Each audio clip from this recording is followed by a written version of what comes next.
Olá a todos, sejam muito bem-vindos à Sociedade Espírita Ponto de Luz, na cidade de Rolante, no Rio Grande do Sul. Hoje teremos a grata satisfação de assistir o nosso irmão Hélio Ribeiro. Hélio Ribeiro é trabalhador da Casa de Batuíra e fica localizado na cidade de São Gonçalo, no Rio de Janeiro, uma casa assistencial. E ele vai abordar o tema Ivone do Amaral Pereira. Antes de iniciarmos, vamos nos harmonizar com uma prece. Querido Pai, amoroso, misericordioso Pai, Mestre Jesus, nosso amigo, nosso irmão maior, agradecemos a oportunidade de estarmos reunidos mais uma vez, onde iremos abordar assuntos tão importantes para nós, espíritos ainda imperfeitos, mas que desejamos trilhar o caminho da evolução. Pedimos a Ti, Jesus, que durante esta palestra derrame seu amor e sua luz em nossos corações e no coração de todos os irmãos do planeta Terra que estejam necessitando de auxílio. Que possam os benfeitores espirituais atender a cada um que necessite de ajuda, visitando seus corações, olhando aquilo que podem se beneficiar e que seja irradiada por todo o planeta essa boa energia. Muito obrigada, Mestre. Esteja conosco agora e por todo sempre. Que assim seja. Gratidão.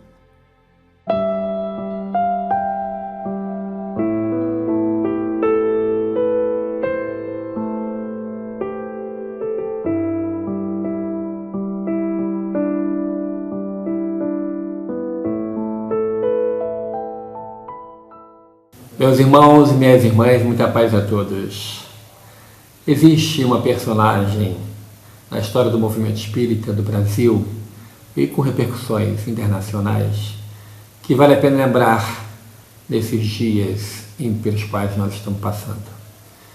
Nascida em 24 de dezembro do ano de 1900, numa pequenina cidade, hoje denominada Rio das Flores, no sul fluminense, quase fronteira com o estado de Minas Gerais, e foi dada a essa menina o nome de Ivone do Amaral Pereira.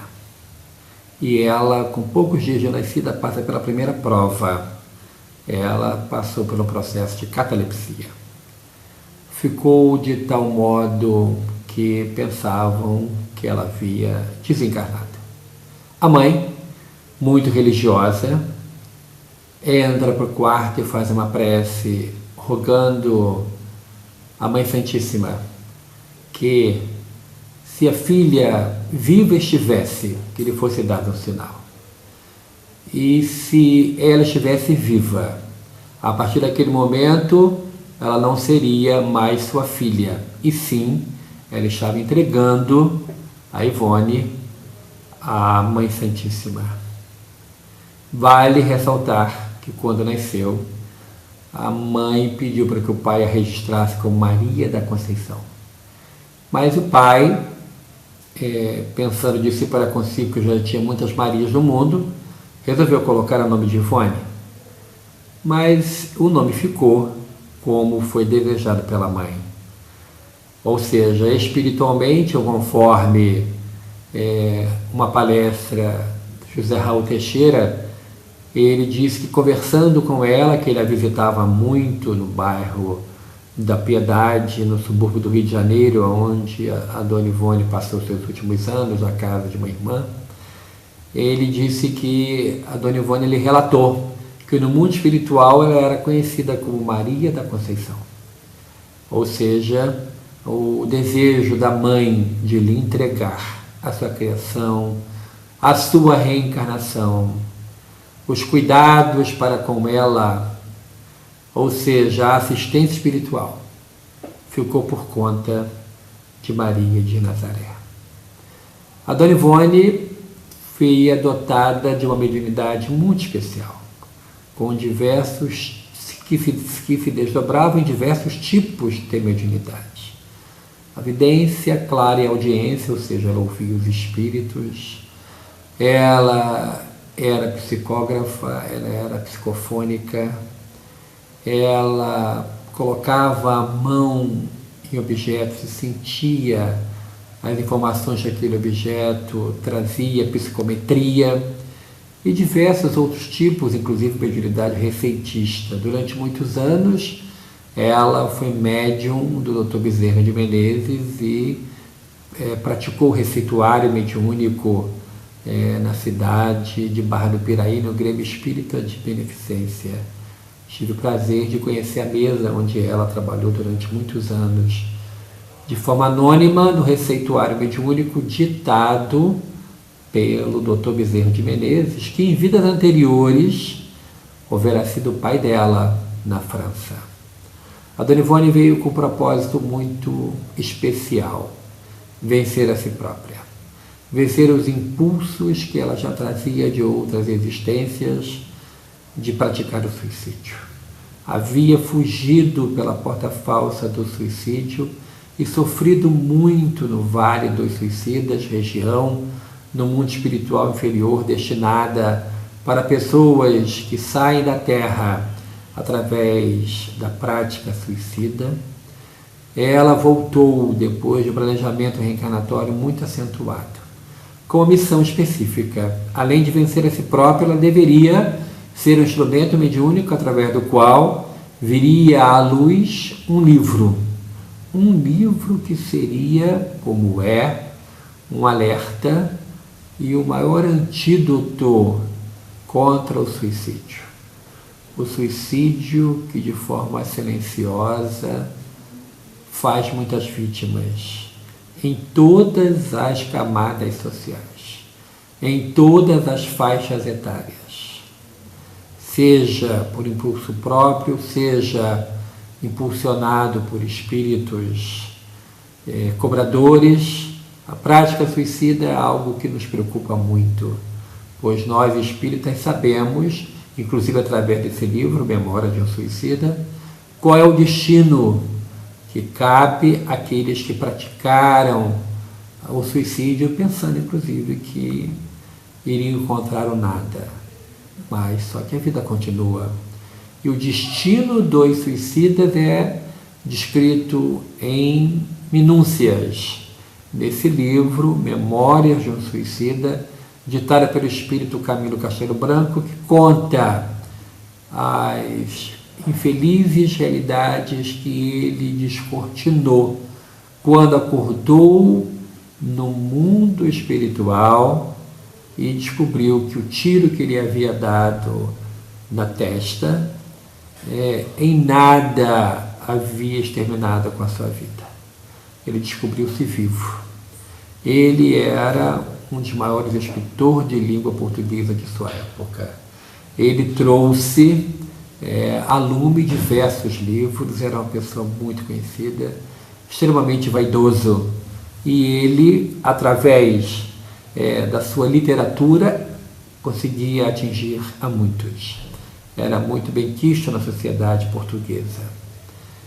E quando lhe adveio a prova da cegueira, ele não conseguia nem ler e nem escrever aquilo do qual ele vivia. E envergonhado de si próprio, da própria prova que ele próprio escolheu passar, vale a pena, por um parênteses, dizer que todos nós, no planejamento reencarnatório, escolhemos as provas pelas quais devemos passar. Só que, chegando na Terra, nós esquecemos disso. Esquecemos disso e não lembramos que Deus não dá fardo mais pesado que a gente é capaz de suportar. E com isso, ele, achando que a prova da cegueira seria muito difícil para ele, ele comete o suicídio com um tiro na têmpora. E acordou no mundo espiritual inferior com gritos de suicida no local aonde no livro ele entra em detalhes, num local muito ruim, numa atmosfera pesada, num clima sempre nebuloso, nunca fazia sol, um ar pesado, muita lama, muitos gritos, muitas pessoas passando com as suas próprias recordações dos atos praticados, gritando, implorando socorro. E ali ele ficou até que ele completasse o período que ele deveria ter ficado na Terra, assim como também amadurecesse o seu sentimento e o arrependimento aflorasse de modo natural. E no livro ele relata como que acontece o socorro a ele e aos mais 4 companheiros, e fala da história de cada um dos seus companheiros, fala para onde ele foi e como que foi planejado o seu retorno à Terra. Essa era a missão da Dona Ivone do Amaral Pereira, só que ela foi além. Conhecendo a doutrina espírita, ela teve elementos suficientes para se apaixonar pela verdade libertadora. E através das verdades libertadoras que a doutrina espírita trouxe para ela, ela conseguiu descobrir o caminho da felicidade na Terra, que é o da pessoa fazer de sua vida um instrumento útil à vida dos outros. Servir sem olhar a quem, sem perguntar se o outro merece ser socorrido ou ajudado. O trabalho da Dona Ivone do Amaral Pereira foi de caridade. Caridade para com os desencarnados e caridade para com os encarnados. Nos livros em que ela escreveu no plus, ou seja, do além do seu compromisso, inclusive de livros que ela traz, relatando das suas próprias experiências, como Devassando o Invisível e Recordações da Mediunidade, ela diz de sua vivência, de suas lutas íntimas e das experiências pelas quais ela passou. Nunca teve oportunidade de casar. Reencontrou com um ser muito querido de outras existências, mas no momento em que ela deveria ter um encontro, reencontrou através de cartas que ela escrevia no idioma Esperanto, que ela aprendeu e divulgava, e ela reencontrou com um ser muito querido que vivia na Polônia, e quando veio visitar o Rio de Janeiro, ela foi advertida pelo Dr. Bezerra que ela não deveria ir ao encontro dele. E ela optou em não ir. E teve uma vida solitária no que tange a formação de família. Mas nunca estava sozinha. Sempre próximo a ela estavam espíritos, sejam necessitados, sejam espíritos amigos, que a ajudavam a toda hora e a todo momento. Foi uma vida difícil. Passou pela prova também da pobreza. Costurava para poder viver. E sempre vivia de favor na casa dos irmãos. Quando não a aceitavam pelas suas posturas espíritas ou por qualquer outro motivo, ela era convidada a se retirar e ia viver na casa de um outro irmão, de uma sobrinha, de um sobrinho. E toda a sua mudança cabia em uma mala, assim como também a sua máquina de costura. E ela foi vivendo na casa dos parentes, sempre muito discreta, mas com um trabalho grandioso. Um trabalho através do qual ela trouxe não só o seu exemplo, como também trouxe para todos nós a sua vivência. E nos livros que ela escreveu por um tipo de mediunidade muito interessante, que ela teve recordação espontânea da sua memória de outras vidas e de fatos em que ela narra em livros em que ela própria escreveu com auxílio de espíritos que ajudavam a reviver inclusive as cenas. Ela trouxe uma trilogia, 3 livros onde ela relata experiências dela própria. E ela traz vivências na França, na Espanha e Portugal, onde ela passou por uma prova muito difícil, inclusive no que toca a uma mistura explosiva, que é o poder com o dinheiro.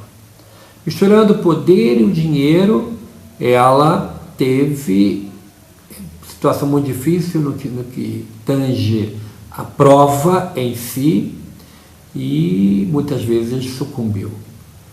Nesses livros em que ela trouxe, por recordação espontânea de sua memória espiritual, nesses 3 livros, ela partiu pela porta falsa do suicídio.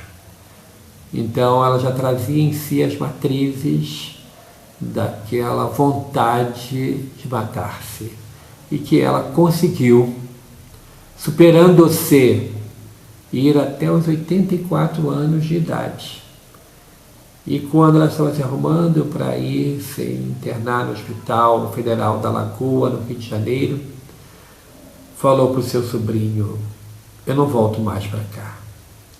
Foi internada com problemas cardíacos e lá no hospital ela veio desencarnar. O trabalho que ela trouxe, inclusive, com espíritos valorosos, que trouxeram de maneira inquestionável o seu estilo de retorno à Terra, como, por exemplo, Leão Tolstói, que escreveu Ressurreição e Vida através dela, um livro maravilhoso que eu recomendo a leitura, inclusive para muitos de nós que vivemos no estágio mental da queixa, de reclamar de tudo, de reclamar de que tem de novo galinha com batata para o almoço, quando na verdade muitos não tem nem galinha e muito menos batata para o almoço. Muitos não têm um teto, muitos não têm um pão.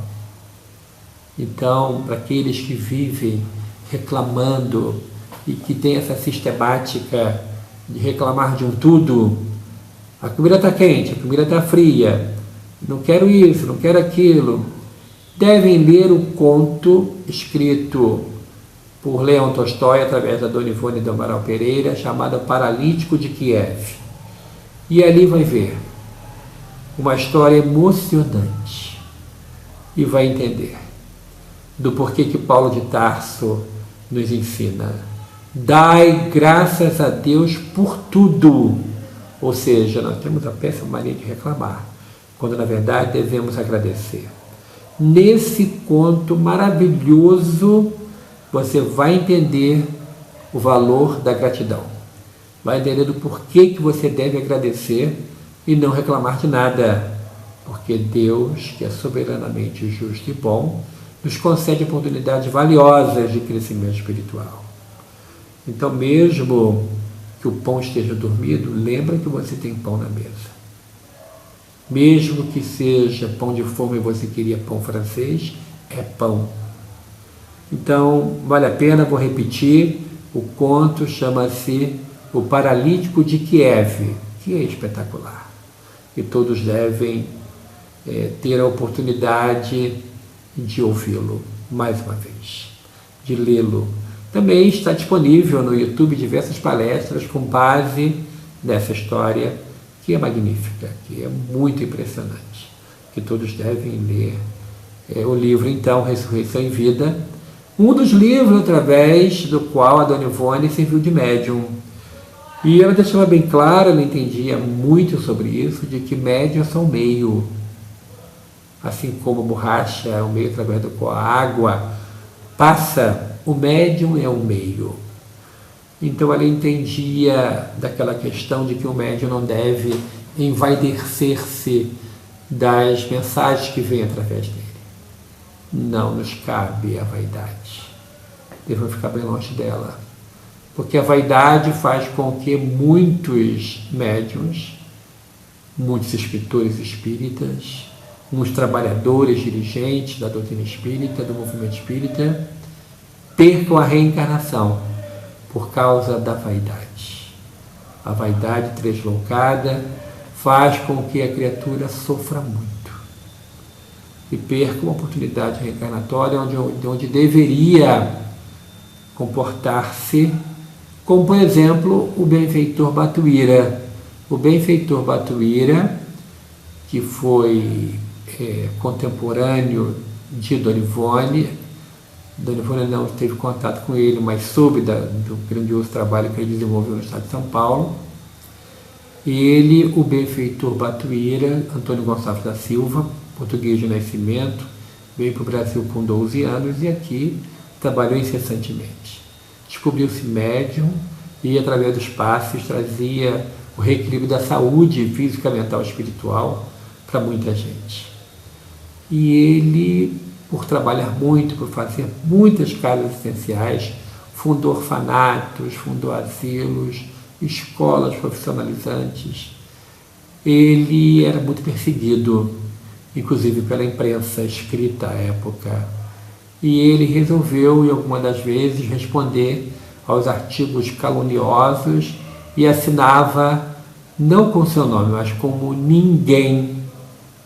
Ou seja, um dos maiores antídotos contra os malefícios da vaidade é a humildade.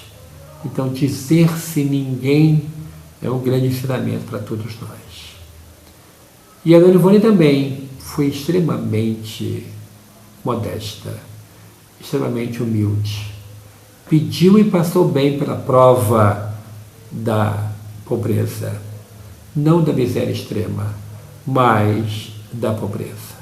A tal ponto que os originais do livro Memórias de um Suicida, ela os psicografou em papel de pão. Para quem tem mais de 40 anos hoje sabe o que é papel de pão. Para quem tem menos não sabe o que é. Era o papel onde era enrolado o pão. Um papel de uma categoria muito singela e através desse papel que ela passava a ferro de brasas. E ela deixava o papel bem esticadinho e escreveu. Então imagina hoje um livro de mais de 400 páginas, o original dele escrito em papel. É uma coisa de uma singeleza especial. Inclusive, quando ela levou os originais da Federação Espírita Brasileira, foram rejeitados. E na mesma hora lhe foi dito: volte para casa, e se quiser que a FEB analise esse livro, você deve trazê-lo datilografado. Uma de suas sobrinhas estava fazendo um curso de datilografia e precisava escrever com velocidade. Então juntou-se o útil ao necessário. Era útil para a sobrinha fazer cópias, datilografar. Para quem também não conhece, vale a pena ver no Google Imagens, máquina de datilografia, que é o bisavô do teclado, né? E ali a sobrinha conseguiu transcrever todo o livro, passou para escrito a máquina e ela voltou à federação.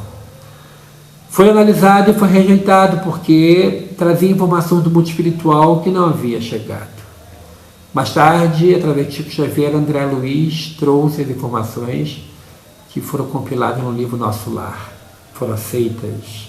E ela retornou com os originais à FEB, que depois da notícia do mundo espiritual trazida pelo Espírito André Luiz, o que ela trouxe, que noticiava também o dia a dia de uma colônia no mundo espiritual destinada aos suicidas, a história narrada pelo Espírito Cabelo Castelo Branco, foi aceito. E o livro veio a lume, e através desse livro muitos que o leram desistiram do ideário suicida. E ela estava ainda encarnada quando ficou sabendo de que o livro começou a ser traduzido para a língua internacional neutra, o Esperanto. E através dessa língua, ela pôde atingir um número maior de pessoas em todo o mundo, porque apesar da língua portuguesa ser a sexta maior língua falada no planeta, através do Esperanto atingiu um número muito maior de pessoas.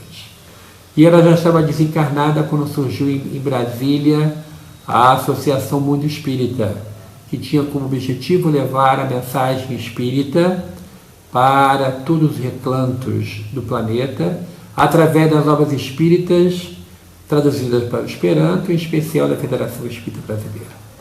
Então, o dinheiro que era arrecadado dos associados era convertido em compra de livros espíritas em Esperanto e remetido para clubes de Esperanto em todo o planeta. Os livros chegaram na Sibéria, por exemplo, na Rússia, onde foram lidos avidamente pelos esperantistas que faziam parte do clube de Esperanto lá daquela cidade na Sibéria, onde o livro chegou, e ali formou-se o primeiro grupo de estudos da doutrina espírita, porque escreveram para a Associação Mundo Espírita, que ficava em Brasília, e a associação mandou as obras de Allan Kardec em Esperanto. Então a Dona Ivone, no mundo espiritual, teve a grata informação de que o livro por ela recebido, ditado pelo Espírito Camilo Castelo Branco, que assinou como Camilo Cândido Botelho, para evitar problemas com a família, no tocante a direitos autorais, esse livro chegou aos recantos mais difíceis e longínquos do planeta, porque chegou em Esperanto. E aquela época onde existia ainda a censura a tudo que era importado, a literatura, os censores não sabiam ler Esperanto, então o livro passava e chegava na mão dos esperantistas, e novos grupos de estudo da doutrina espírita chegaram. A Dona Ivone, então, trouxe para nós não só os livros em que ela relatou da sua vida, da sua experiência e de suas experiências anteriores, como também o seu exemplo de mediunidade com Jesus. Um exemplo muito claro do que é ser espírita.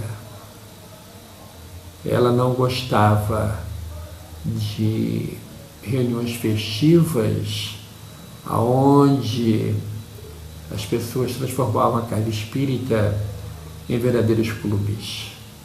E ela chegou a escrever que não queria entrar em casas espíritas que pareciam mais clubes sociais onde se falava de espiritismo.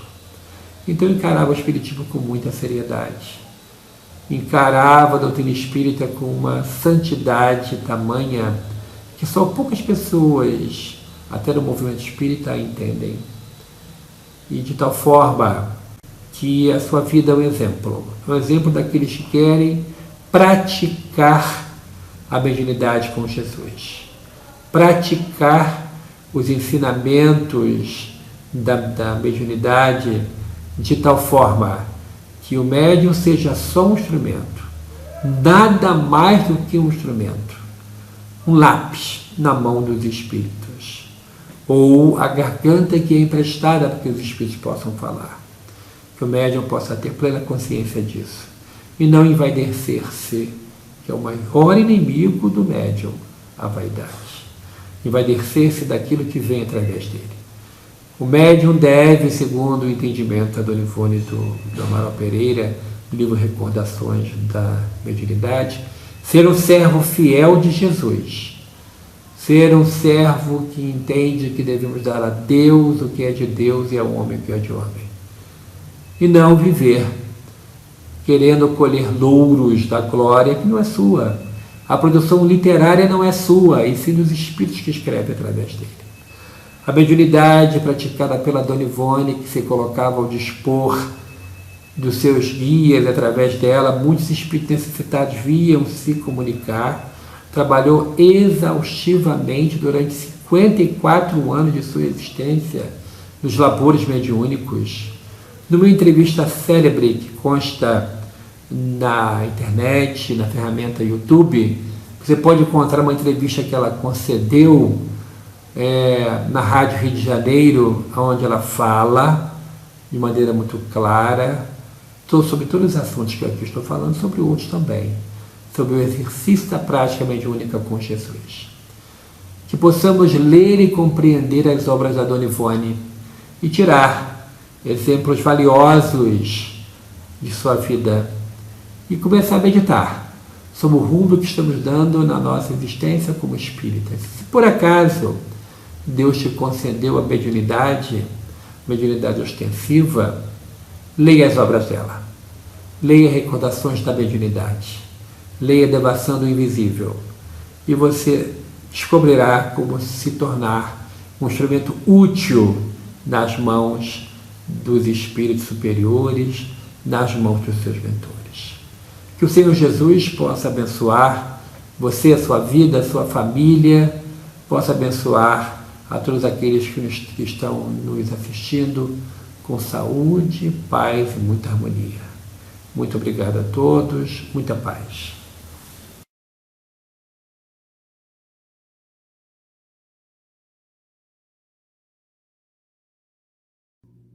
Agradecemos carinhosamente ao nosso irmão Hélio Ribeiro por ter nos concedido essa palestra e pedimos a Deus que o abençoe e abençoe a todos os trabalhadores da Casa de Batuíra. Para encerrar o momento, vamos fazer uma prece juntos. Pai amado, de infinita misericórdia, te agradecemos pela oportunidade que tivemos hoje de nos reunir. E agradecemos a Jesus, nosso Mestre, pelo seu amor e pela sua luz, pedindo, Senhor, que derrame sobre toda a terra o bálsamo salutar que necessitamos para nos mantermos em fé, confiantes, para nos mantermos firmes no propósito de seguir o seu caminho e tendo a esperança de dias melhores, fazendo a nossa parte para colaborar com os propósitos divinos e tendo a resignação de enfrentar dificuldades, de vencer obstáculos e de nos mantermos firmes na confiança em Deus e em seu amor. Mestre, pedimos que esteja conosco, agora e por todo sempre, que assim seja. E que Deus abençoe você que esteve conosco.